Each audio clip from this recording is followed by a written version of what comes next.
warahmatullahi wabarakatuh. Bismillahirrahmanirrahim. Alhamdulillahi rabbil alamin. Wassalatu wassalamu ala asyrafil anbiya'i wal mursalin Sayyidina Muhammadin wa ala alihi wa sahbihi ajma'in. Amma ba'du. Para kiai semuanya ini yang saya muliakan, ustazah, hamalatul Quran, qari'ah yang kita banggakan. Alhamdulillah, berkat rahmat Allah Subhanahu wa ta'ala, saya bisa silaturahim walaupun tadi terlambat sedikit karena ada acara nuzulul Quran di Unair. Dari Jakarta belum mampir ke hotelnya juga belum. Kita lakukan semuanya itu karena untuk Al-Quran.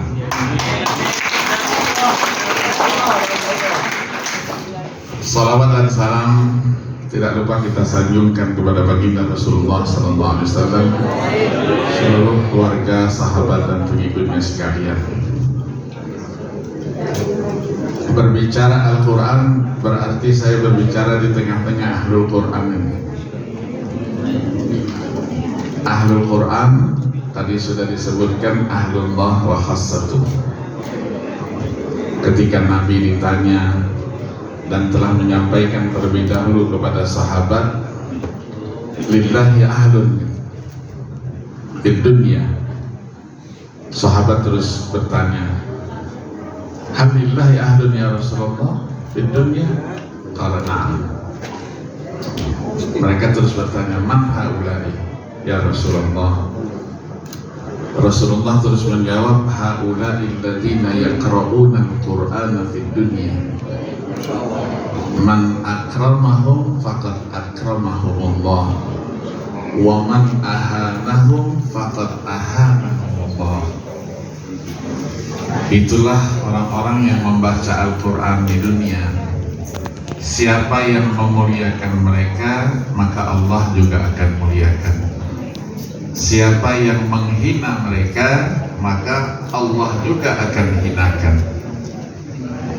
Kemudian Rasulullah melanjutkan pesannya itu kepada Abu Hurairah secara khusus. Katanya, ya Abu Hurairah, laisa fid dunya ahadun akrama indallah ba'dal anbiya. Tidak ada yang paling mulia di dunia itu setelah nabi-nabi, melainkan hamalatul Quran, hamilul Quran. Di dalam hadis yang lain, hamalatul Quran itu berada pada posisi setelah ulama. Maka dikatakan, inna akramal ibadi indallah fi hadhihi dunya ba'dal anbiya al ulama thumma hamalatul Quran. Apa kemuliaannya? Ada 4 kemuliaan di dalam hadis ini. Yang pertama, yakhrujuna minad dunya kama yakhrujul anbiya. Itulah jaminan husnul khatimah. Yang kedua, wa yuhsyaruna min quburihim ma'al anbiya. Nanti dibangkitkan sudah bersama para nabi-nabi. Wa yamurruna 'ala sirati ma'al anbiya. Menyeberangi jembatan Shiratul Mustaqim juga bersama nabi-nabi. Wa ya'khuduna thawabal anbiya. Mendapatkan pahalanya para nabi-nabi. Jadi luar biasa. Maka kita tidak menerima kalau ada orang yang berpendapat bahwa menghafal Al-Quran itu tidak perlu. Apalagi di dunia digital sekarang. Kita ingin mencari satu ayat, buka HP saja, aplikasi, langsung kita temukan ayat berapa, surat apa, juz berapa. Tapi paling tidak Di dalam sebuah kitab disebutkan Asrarul Hifdzil Quran, rahasia menghafal Al-Quran. Itu disebutkan ada 18 poin. Kenapa kita menghafal Al-Quran? Jadi bukan hanya banyolan saja, tapi sesuatu yang bisa dipertanggungjawabkan secara ilmiah. Yang pertama dikatakan bahwa menghafal Al-Quran itu adalah at-ta'assi wal iqtida bin Nabi alaihi salatu wassalam, mengikuti sunnahnya Nabi. Nabi juga menghafal Quran dari malaikat Jibril, ya, la yazalu yuraddiduhu wa yahfazuhu, apalagi di bulan Ramadan. Ya, beliau 2 kali khotam bersama Jibril alaihi salatu wassalam. Nah, pertanyaannya, kita berapa kali khotam? Ya, paling tidak 2 kali khotam, paling tidak. Maka ditradisikan di Saudi itu, kalau taraweh itu 1 juz 1 malam, sehingga malam 29 30 juz dikhotamkan. Ditambah lagi nanti malam 21 ada namanya tahajud. Tahajud itu hanya 6 rakaat, tapi 1 rakaat itu setengah juz. 1 kali salam 1 juz, 3 kali salam 3 juz. 10 malam nanti habislah bulan khotam 30 juz. Bergantian, imamnya 3 orang, siap 3 orang, 1 juz selesai, mundur, maju yang kedua, dan seterusnya. Yang kedua, kita at-ta'assi juga bis sahabat. Sahabat selalu membuat lingkaran untuk apa? Tasmi', sama-sama mengulangi hafalan Qur'annya. Begitu juga tabi'in dan seterusnya. Maka kita menghafal Al-Quran itu mengikuti sunnahnya Nabi, asarnya sahabat dan tabi'in. Kenapa? Karena mereka yang tidak cinta kepada Al-Quran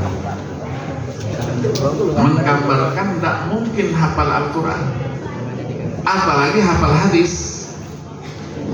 Quran tidak ada sanadnya, urutan apa? Siapa yang meriwayatkan haddatsana, akhbarana, baru 1 ayat dibaca, tidak ada.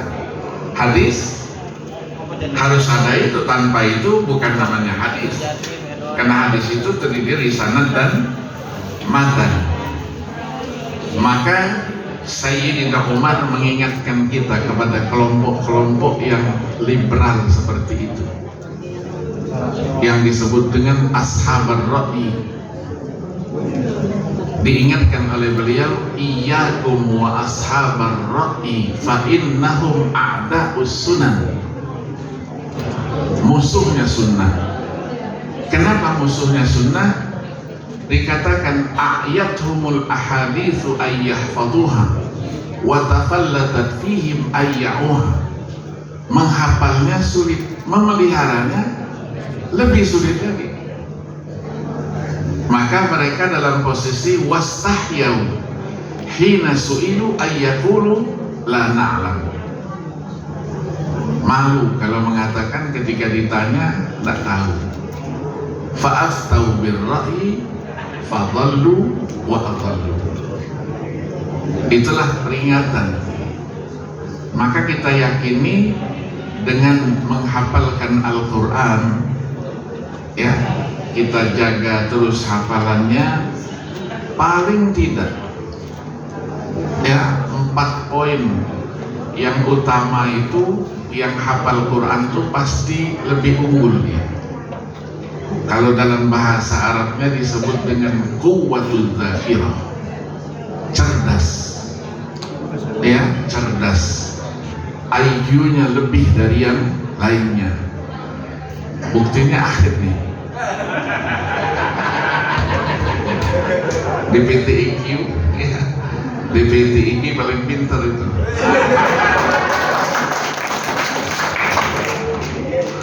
Walaupun lulusnya dari belakang.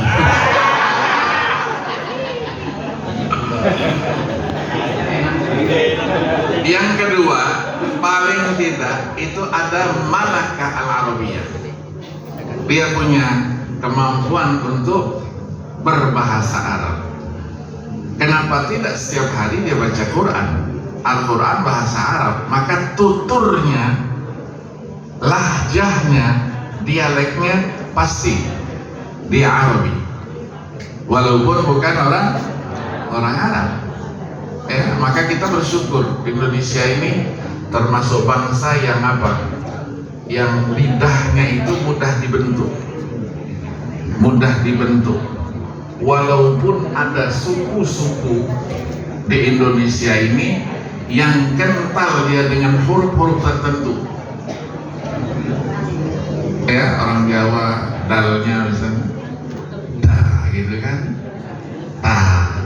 orang NTB, Bali, Aceh, T ya tadi gitu. Tapi kalau baca Quran hilang, nggak ada. Nggak pernah kita dengarkan peserta dari Aceh baca Qurannya darikum khairul lakum in kuntum ta'lamun. Nah, hilang semuanya itu.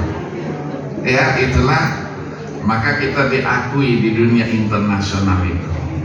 Mukanya boleh muka Indonesia, tapi bacaannya itu insya Allah unggul dari orang-orang Arab itu. Amin. Yang ketiga apa? Ada ar-rahatun nafsiyah. Ada ketenangan tersendiri. Orang yang hafal Quran itu punya ketenangan sendiri. Mau diapain aja, tidak ada urusan dia. Tenang. Ya, saya sudah pengalaman itu.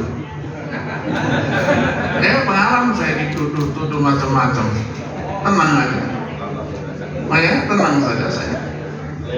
Iya, lewat aja itu. Ya, sampai mau keluar aja, jangan keluar siang-siang, nanti banyak wartawan. Gitu.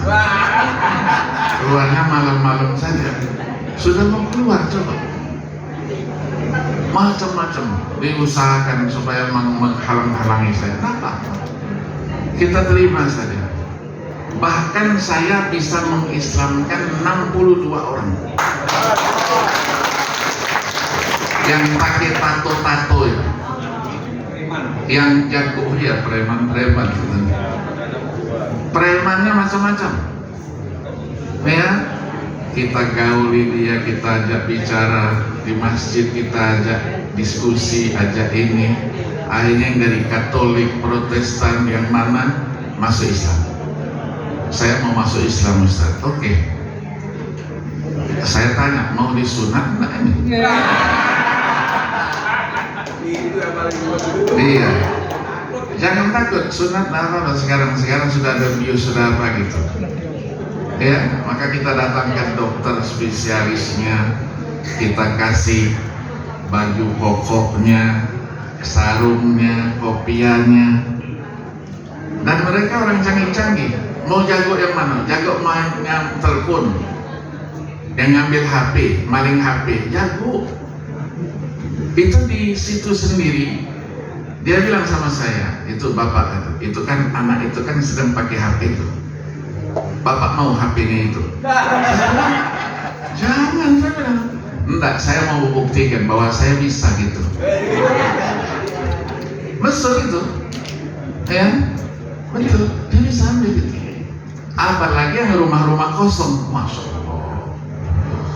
Yang mecahkan kaca, ngambil spion, ada semua grupnya itu. Ada semua grupnya. Nah, bagaimana kita meyakinkan mereka? Kita kasih tahu bahwa Islam itu indah, persaudaraan apa terus, pagi, subuh, malam. Dia kadang-kadang tidak berani masuk masjid, tapi nguping dia di luar. Begitu selesai nanti didekatinya saya, Bapak, tadi Bapak ngomongnya ini, apa ceritanya, bagaimana Pak? Kita ceritakan. Besok pagi dia datang lagi. Akhirnya masuk masuk Islam. Ya, saya rasakan nikmat itu rasanya. Ya, rasanya kurang tuh di dalam itu sekian lama gitu. Tapi harus keluar kita. Ya, harus keluar. Itulah namanya pengalaman hidup. Mau diapain aja, kita punya ketenangan jiwa sendiri kena Al-Quran. Apalagi kalau ada orang-orang yang mau niat jahat sama kita, dengan Al-Quran dia sendiri yang mampus tuh. Ya, saya di dalam itu Masya Allah dikirimin paku, dikirimin jarum, dikirimin apa begitu. Saya lihat saja di depan kamar saya. Maunya mereka dihabisi aja lah, Pak Agil ini dihabisi aja, bahaya yang dibikin. Tapi alhamdulillah mereka yang mampus lah. Ya, mereka yang mampus berkata Al-Quran. Maka yang keempat itu adalah ar-rif'ah fid darain. Allah muliakan di dunia dan Allah akan muliakan di akhirat. Itulah orang yang hafal Quran. Maka Jamiatul Qurra wal Hufaz ini satu organisasi untuk memperbanyak itu.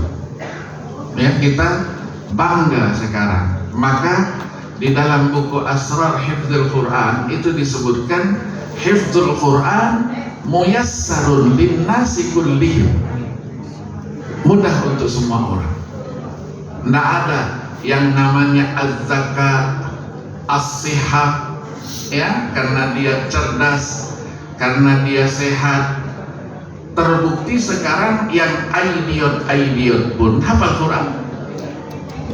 Saya menyaksikan sendiri itu. Di Mesir itu ada yayasan khusus untuk memelihara anak-anak idiot, dididik sedemikian rupa hafal Al-Quran. Hafal Qurannya bukan menghafal seperti kita saja, nomor ayatnya, halamannya, baris keberapanya. Kalau ayat itu ada yang lain yang hampir sama, di surat apa, ayat keberapa, baris keberapa, dari atas, dari bawah, kanan, kiri. Luar biasa. Ya, saya bertemu beberapa kali itu di Dubai. Saya disuruh nguji, disuruh coba Ustadz yang nguji Ustadz. Kalau yang dari lain mungkin ada pesanan-pesanan. Ya, kita betul, Masya Allah. Ada lagi yang punya kelebihan apa? Di samping dia hafal Quran, bisa meniru qori Mesir itu membaca dengan lagu apa saja. Subhanallah.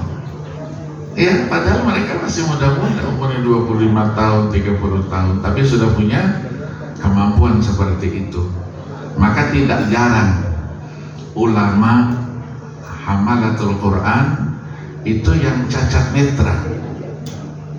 Ya, qori terkemuka Mesir itu sebagian itu dia adalah canet, tak lihat.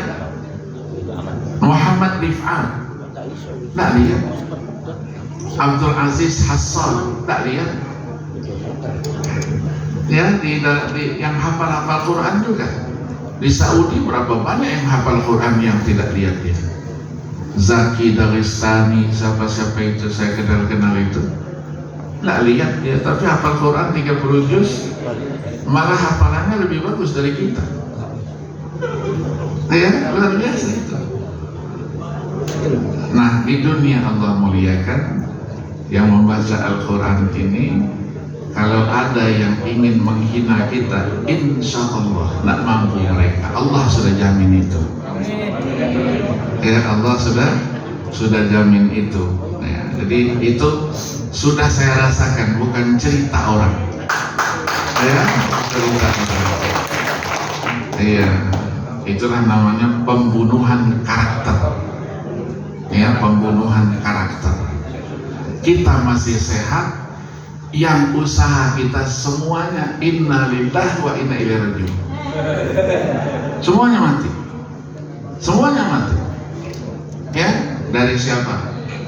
Dari penyidik-penyidiknya itu mati semua, jaksanya mati semua, hakimnya mati semua. Yang disidik, yang dihukum masih sehat-sehat saja. Iya kan? Itu berkat maka kita harus yakin. Ya, kita harus yakin Al-Quran ini luar biasa. Ya, di samping jaminan Allah tadi saya sampaikan, apakah betul orang yang hafal Quran itu nanti kafannya, jasadnya tidak rusak sampai hari kiamat? Itu kalau orang tidak percaya dengan Quran, itu dongeng aja. Hadis itu bukan dongeng. Ya, idza mata hamilul Quran auhallahu ilal ardi alla ta'kuli lahmahu faqala kaifa akulu lahmahu wa kalamuka fi jawfihi. Gimana kata tanah, saya mau makan dagingnya sementara Al-Quran ada di dalam dadanya.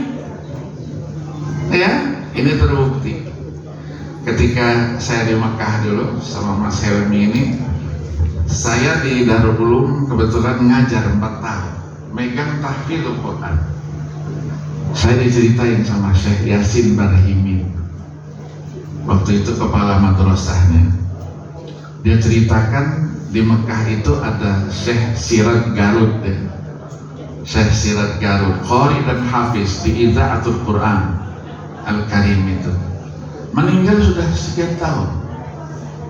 Ada anaknya namanya Abdurrahman. Abdurrahman mengikuti jejak bapaknya.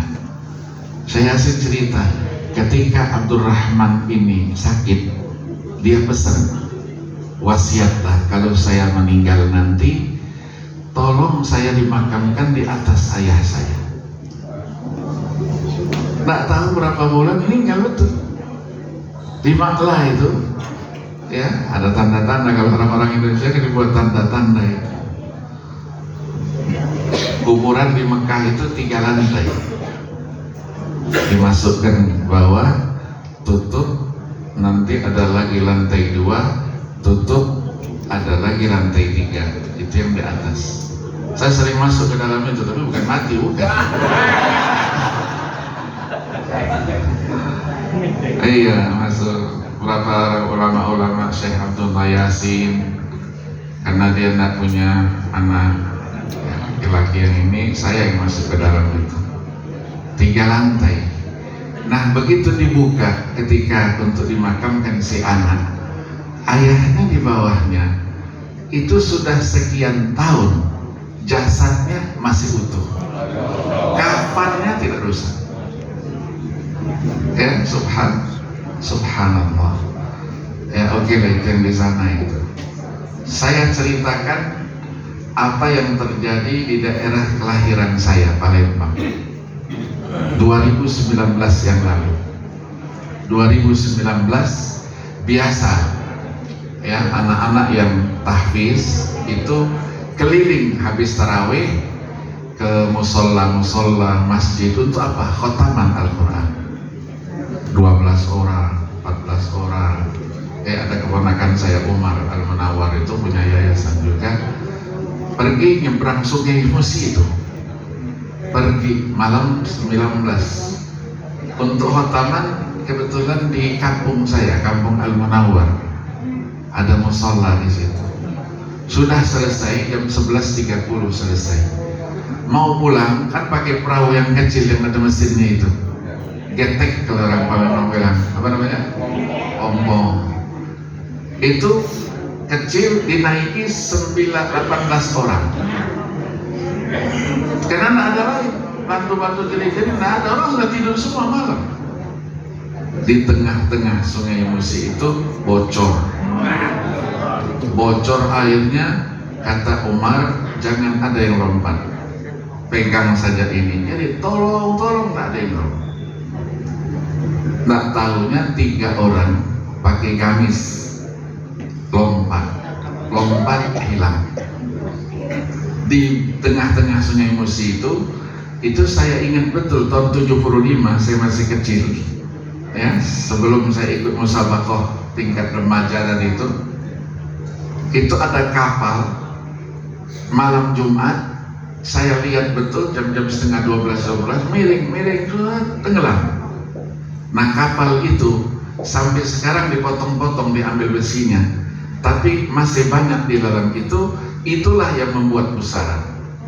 Jadi yang masuk situ, usar situ, tidak bisa keluar. Nah 3 orang ini di tengah-tengah itu baru ditemukan, 2 orang baru ditemukan itu malam 22. Sudah 3 hari 3 malam. Orang kalau di air 3 hari 3 malam pasti bengkak. Bengkak, apa yang dipakainya jebol. Dulu zaman PKI di Palembang itu, kalau sudah ditangkap PKI, dimasukkan ke karung dikasih bata, dilempar ke Sungai Musi itu.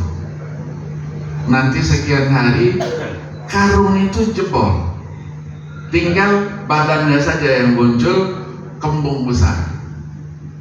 Beda itu, ya. Apakah yang apa? Kalau yang perempuannya apa namanya? Disebut itu garwani. Dilempar juga. Jadi kalau laki nanti dia tengkurap begitu. Kalau perempuan terlentang, ya terlentang dia. Itu sudah biasa. Jadi karung yang tebal jebol, apalagi baju yang seperti begini. Ternyata Allah punya kuasa. Itulah hamalatul Quran.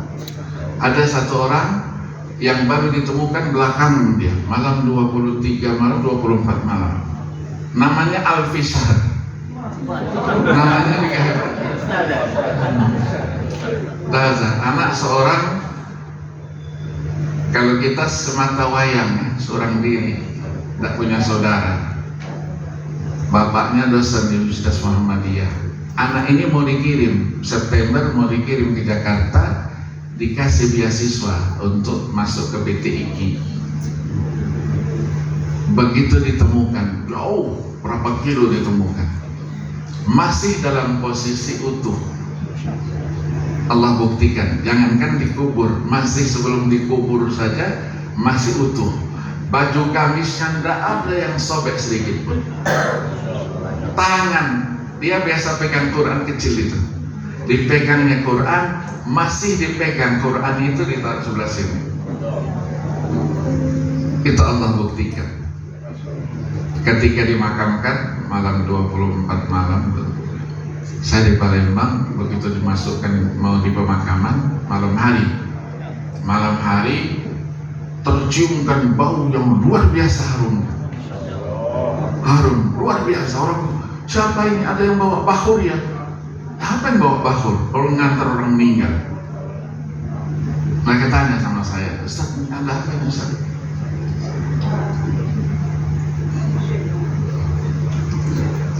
Saya bilang, malaikat turun menghormati orang hafal Quran itu dimakamkan. Sampai dimakamkan, sampai selesai. Begitu tinggalkan baru hilang baunya. Kemana yang tadi itu? Sudah naik lagi dia, menghormati orang yang hafal Quran. Jadi bukan dongeng. Bukan dongeng. Orang yang hafal Quran punya ar-rif'ah fid dharain. Ya. Itu salah satunya mungkin, dan sebetulnya banyak ini, 22. Baru berapa disebutkan, kalau ceramah terus tidak selesai nanti kita. Jadi biar penasaran, ya nanti kalau mau naskahnya ada yang 18, ada yang itu, nanti saya kirim. Ya, biar kita ditanya orang, nih hadisnya ini, riwayat siapa, nih ada semuanya. Ya, jadi bukan disebut itu sebagai apa? Sebagai sesuatu yang dibikin-bikin. Ya mudah-mudahan Allah memberkahi pertemuan kita ini. Apalagi malam ini pas malam nuzulul Quran. Allah berkati, Allah jadikan kita ahlul Quran. Ya, karena dengan Al-Quran kita Allah insyaallah selamat kita di dunia dan selamat pula di akhirat. Kalau ada yang mengatakan apakah ayat Quran itu bisa juga digunakan untuk sesuatu tertentu, bisa. Tapi rajin baca dulu. Kalau tidak rajin baca, tidak ada gunanya. Mau cari jodoh, kecil. Siapa yang mau diinginkan? Oh, saya mau berwanita itu. Sulit mau ketemu orang tuanya juga sulit. Tapi dengan syarat bukan istri orang. Bukan kinayang orang. Siapa yang disetujui? Si A itu dari jauh aja bacain satu ayat. Berapa kali baca? Tiupin.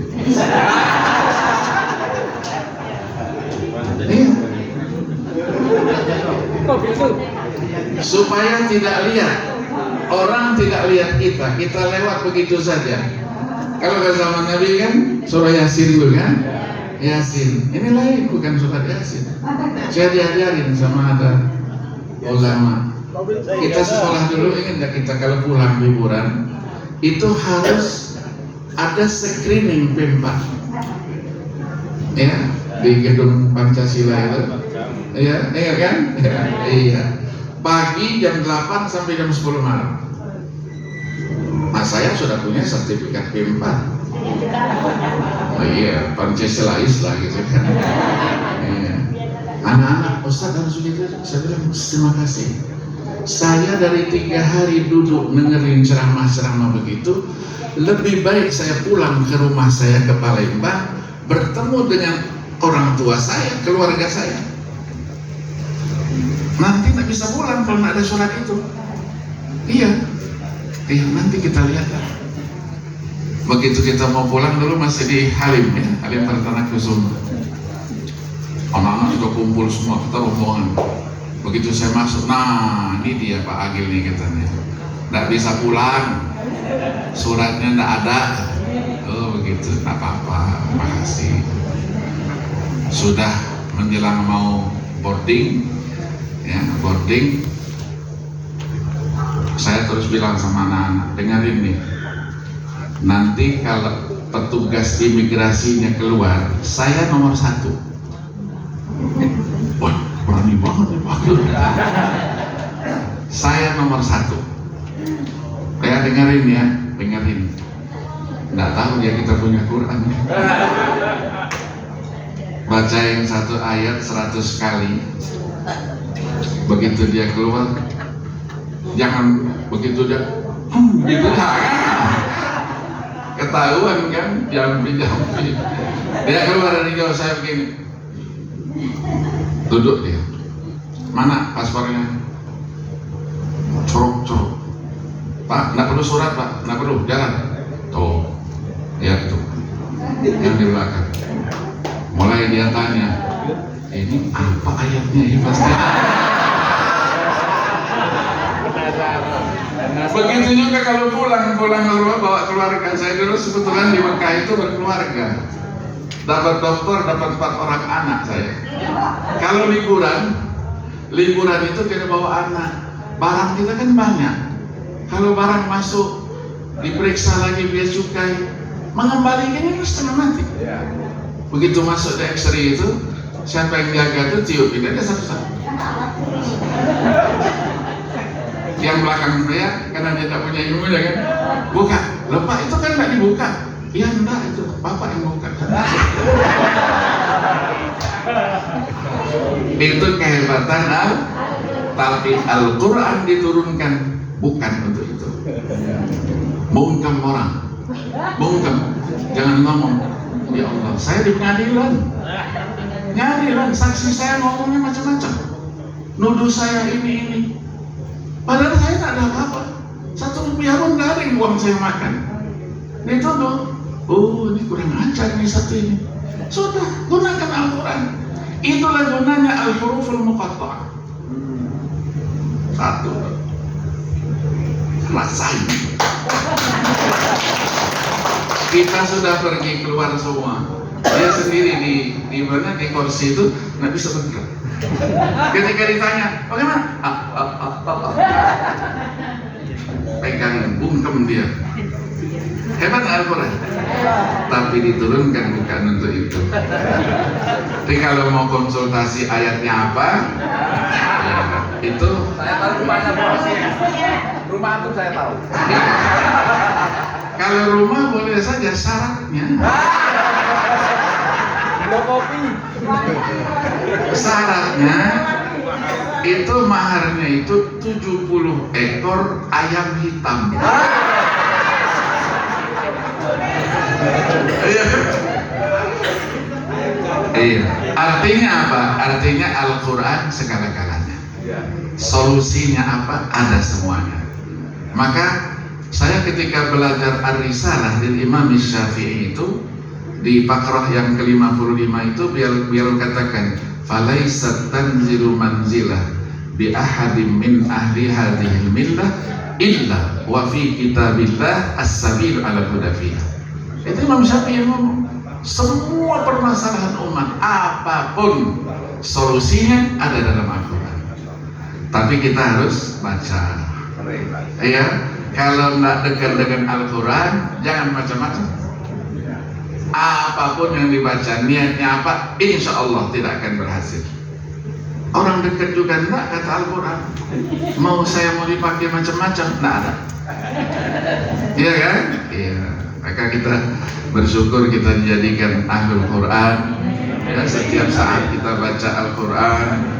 Ya, setiap saat kita ulangi hafalan Quran kita. Ya, mudah-mudahan ini semua menjadi bahagian yang tak terpisahkan dari kebahagiaan hidup kita di dunia maupun di akhirat kelak. Saya tidak mau berpanjang, mungkin ya nanti duduk.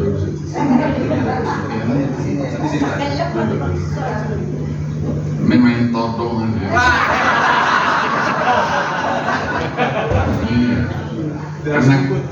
Karena kebetulan saya jadi tamu kan, beliau tuan rumah jadi. Iya. Tapi kalau di luar saya yang berkuasa.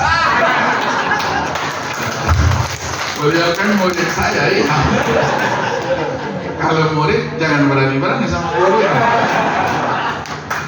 Terima kasih. Wassalamualaikum warahmatullahi wabarakatuh. Beri aplaus sekali lagi untuk Profesor Dr. K.H. Sayyid Agil Hussein Al-Munawwar. Baiklah hadirin para undangan rahimakumullah, telah kita dengarkan dengan seksama tausiah yang luar biasa maknanya yang disampaikan oleh Bapak Profesor Dr. K.H. Sayyid Agil Hussein Al-Munawwar. Semoga manfaat, barakah, fikih, dunya, barakah akhirah. Amin, Allahumma amin. Baiklah hadirin, kita lanjut korek yang kita nanti-nantikan. Kami persilakan kepada